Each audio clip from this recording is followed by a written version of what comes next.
So we have Amy here, one of our previous group coaching participants, and I am so excited to chat with her today because we are going to be recording a little bit into her journey with us here at Find Food Freedom. So Amy, to kick us off, how did you find Food Freedom and what made you want to reach out and learn more? So I was working with a nutritionist during the pandemic. And I think she got frustrated with me because I kept being like, these 1,200 calorie meal plans are not enough. Like I'm hungry. Like I'm legitimately hungry. Thought I was emotionally eating. And I'm like, no, I'm just hungry. And she's like, why don't you check out this intuitive eating workbook? And that was the workbook that goes along with the regular book. And that just kind of led me down this whole rabbit hole. And then, of course, Instagram, because I'm too old to be on TikTok. So that's essentially how I found it. And it was, of course, after years and years of dieting and, roughly 33 years of on and off dieting. So I was certainly ready for something different and something new and something that said it's okay to not be hungry. Yeah, no, that's awesome. And I remember you sharing a little bit of that story, like one of the first weeks of group. And I think all of our jaws dropped on the first call of like, she told you what to eat 1,200,000 calories. I was just like, no, I'm working out. Like I'm hungry. And she's like, no, this veggie wrap should be in. I'm like, how many of these veggie wraps am I supposed to be eating? All of them, Amy. All of them, the entire package. But the positive thing that did come out of that was the intuitive eating workbook. Absolutely. Ultimately led you to find us and reach out to join our group coaching program. How did your relationship with food change throughout group coaching? Where would you say you were at, like at the beginning, and then where are you at now? So when you live alone, it's really easy to have really weird food habits and really disordered eating because it's all by yourself. I moved in with my boyfriend and didn't realize, like I knew I had really weird eating habits and really weird, odd food rules.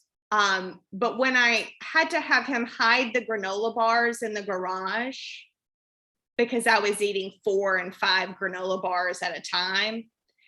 And these aren't they're granola bars. Who wants to eat 5 granola bars in one sitting? It's not like it's a fun food, it's a lot of fiber.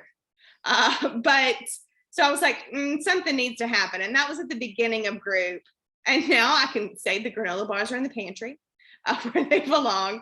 But also it really is, there's not a fear food anymore. There's not a fear food situation. There's not a party or a holiday gathering or anything that I'm worried about not being able to eat the food or feeling shame or guilt from eating food, even if I eat past comfort. In all honesty, I just ate a lot of watermelon. So it was a little past comfort. I was like, okay, but that's it. That's all. You're like, all right. And then you move on. And that's a whole different situation than it was before.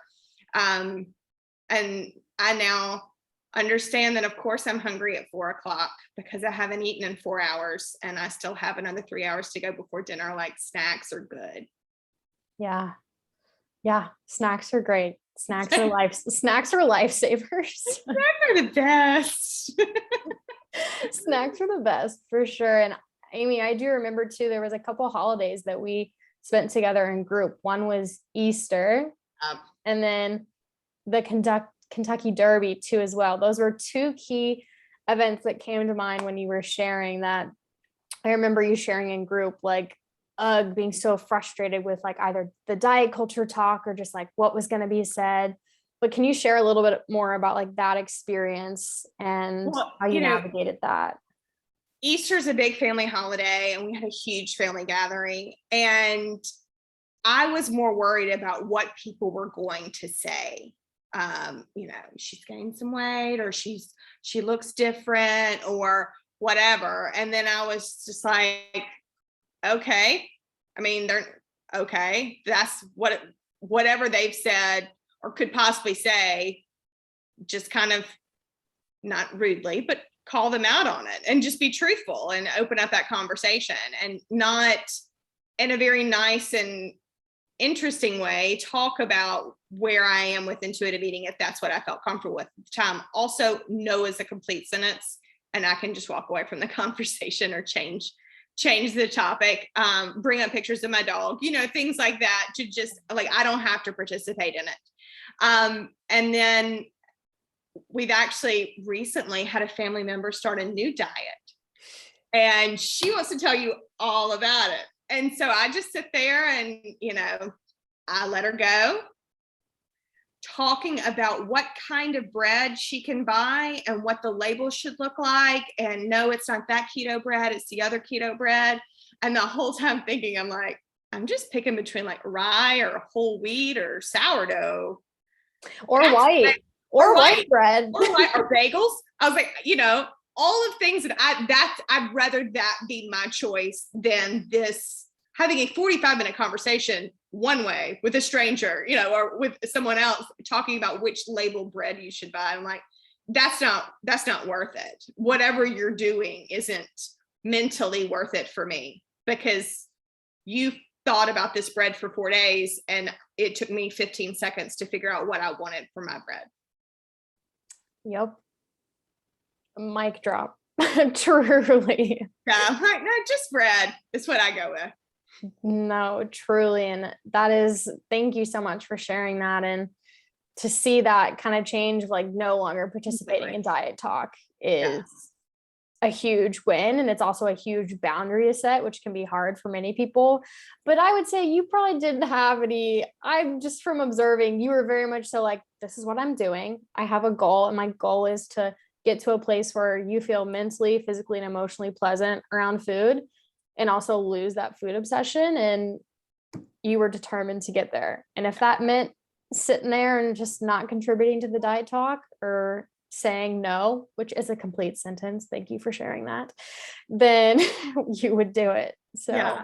And I will say, granted, it took me a long time to feel ready to do intuitive eating. I've tried tons of stuff that of course didn't work, and even for really long time periods dieted, but it just, now after group coaching, and certainly not before, but after group coaching, you can literally talk all the diet culture stuff you want to me. And I'm like, that's great for you. I'm doing this fully fed summer. It's great. You should try it. And then that's it. I mean, it's just, it doesn't, thankfully now it doesn't affect me. Like, I really feel like we've solidified that first intuitive eating step all the way. Like, it will say it on my tombstone, rejected diet culture. Wow. I think I need that in writing. I will hold you to that. Oh my goodness. So what would you say was your like biggest aha moment for you, like throughout your journey and just throughout group coaching? Like, if there's one moment that you could pinpoint in group or just in general throughout your journey, like what would that be for you? I think the one thing that when I think about group, just in general, one, I'm very glad I did it, because I had been a member prior and just never started the program. I needed a group to help me jumpstart and really go through the motions and go through it. But the thing that was really invaluable out of group, which really was an aha moment, was actually one of our group members, what she said about her mother. Her mother with dementia, her like 95-year-old mother with dementia, doesn't know who she is half the time, but gets on the scale every day. And that just shook me to my core. And I was like, you don't want to be that person. Like, you don't know where, what year it is or who the president is, but you feel a need to weigh yourself. Like, that's the last thing I want to do. The last part of my life, or now, from now on, I don't want there to be something, I don't want my body to be so important, the size of my body to be so important that it is such an innate thing that I weigh myself or I care about what my size is, to the point that I forget who I am, but I remember that. Yeah. Yeah. Well, thank you for sharing that. And for bringing that back up with one of our other participants that shared that in group. And that was definitely a moment from our time together that I remember very vividly, because all of us just kind of sat there for a minute and like took it in of like, you don't even remember your daughter's name, but you remember to get on the scale every morning. And I think that was a huge eye opener for you and for other people in the group of like, I don't want that to be me. And we wouldn't have gotten it had we not been in the group coaching setting. Yeah. I think that was the other thing of, I was very like, oh, so we get to talk to people. That'll be fine. I won't necessarily learn anything else from anybody else. We'll all have the same questions and concerns. We didn't have all the same questions and concerns. We certainly didn't attack those concerns at the same weeks. We were all having different struggles at different times, but having that, story be told, that kind of changed and made me like, okay, this is what makes group worth it, because I would have never heard that without going through group. Yeah. Yeah, you're absolutely right. And that's one of the beautiful things about group is there's something so special about a group of 7 to 10 people coming together in a group coaching setting and sharing their lived experiences and their struggles. And we might not be all on the same spot in our journey on the same week, but you better bet there's going to be weeks where somebody has something really important to say that's going to touch another person, but they don't realize it till a couple weeks down the line, right? Like it really takes a little bit to sink in, and everybody sharing their experiences. There's truly just something so great. And I want to say like magical about it, but that kind of sounds cheesy. But I think there is something magical about it. Last question for you is, would you recommend Find Food Freedom to a friend, and why? Yes. In fact, I'm waiting for my friends that are currently doing Optavia to ask me what their next step should be.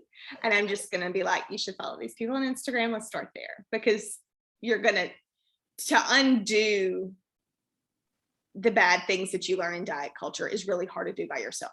Books, no books. You need someone to help you through it.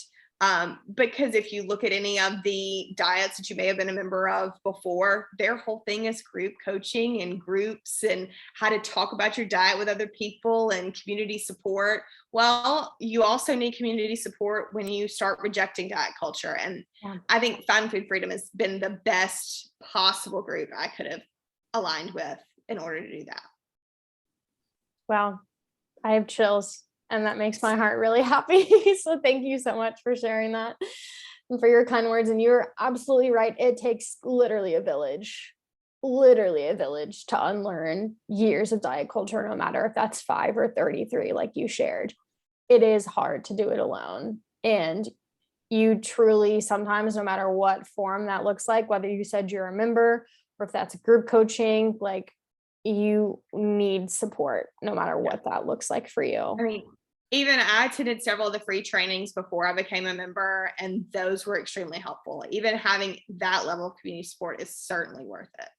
Yes, and we love our free trainings. That's like one of our favorite things to do. And that's where a lot of the times people's first exposure to Find Food Freedom and support with our team is from a free training. And you were an example of that. You did free trainings, you were a member, and we're in group coaching, and now you're also going to do mastermind. So taking that next step for additional support, which I know you're very excited about. I am. I'm very excited. Before you know it, I'll apparently know absolutely everything there is to. Oh my goodness. I feel like we're all always learning. You can never ever like feel like you know everything when it comes to intuitive eating, I feel like. But well, now Instagram, apparently I've clicked enough on Find Food Freedom things, or there's something with the algorithm, it thinks that I am training to be a dietitian. Like it keeps us in my search feed, and I just be like, no, I mean, granted, if this was 20 years ago, maybe, but not now. I'm just trying to fix my relationship with food, not everybody else's.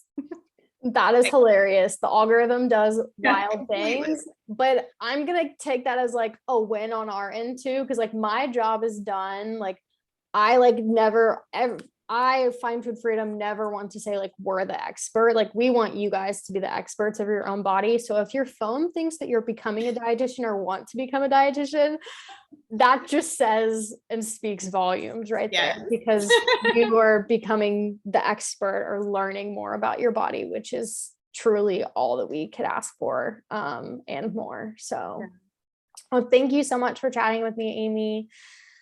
Appreciate it. Thanks.